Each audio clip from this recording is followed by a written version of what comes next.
on that final play, the execution, as I've talked about, just how, just if you're a coach, just the perfection of that, because it goes beyond the catch, even the pass, the screen, the decoy, like all the things that had to happen and had to go right. Was that as close to a perfect, side out play as we could possibly see?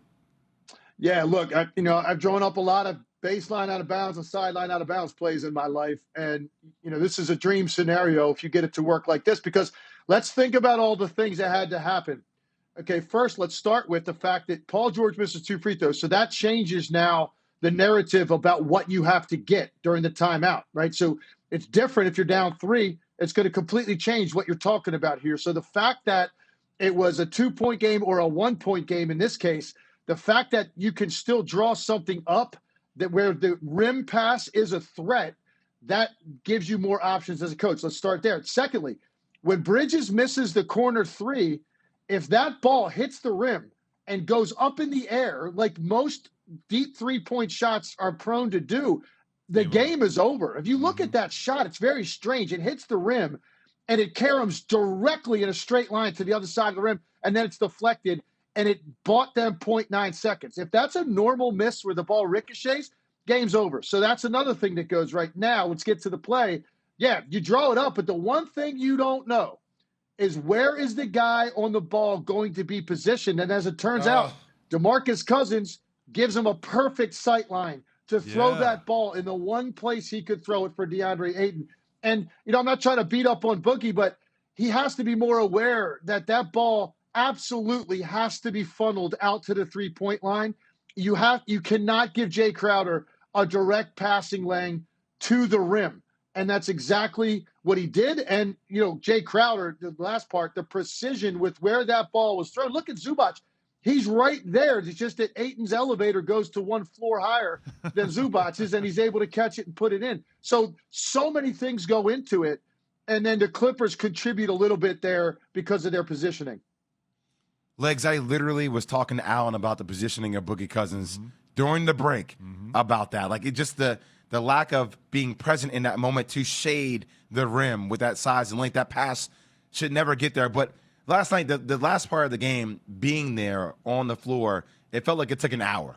And I'm curious to get your reaction off what Jeff Van Gundy has said in Scott Van Pelt interview, just about how he felt during the last stoppage of the last hour or so of the game. That never would have been able to happen without that, like you guys want to say, such a great review. I'm not saying it's a great review. I thought it was appropriate. No. You guys, let's just stay here till midnight and, review every play. Why is it only the last 2 minutes we want to get him? You want to go and get it to what is it, talking stick? They don't even have credit there. You can't get a marker to play cards in that place, man. Get it right. It's too important not to get it right. So, Legs, I guess, when you have a chance, when that last play is being reviewed, to huddle with your team, to draw up an out-of-bounds play, what are your thoughts on that? Should teams be allowed to huddle and draw up those plays? I know it's common in basketball, but should we allow that moving forward? Yeah, I've been saying that ever since they put the review in, because this is not the first time it's happened. This is a big stage, and this could be a series-defining moment.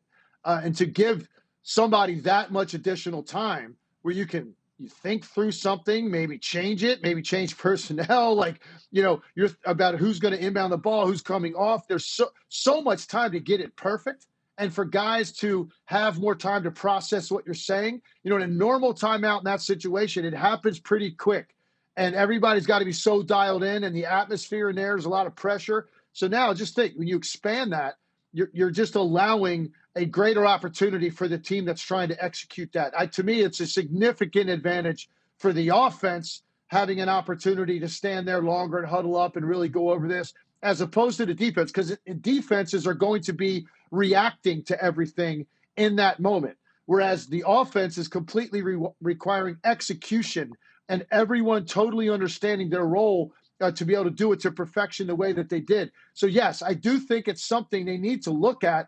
If keeping the players away from the coaching staff while these reviews are going on, if it's not part of the timeout. So it's unfortunate. It took a long time. Some of these calls were so important. They had to get those right. I think they got every single one of them correct. So you do like the fact that they didn't miss anything, but it definitely gives Monty Williams more time to be able to perfect that.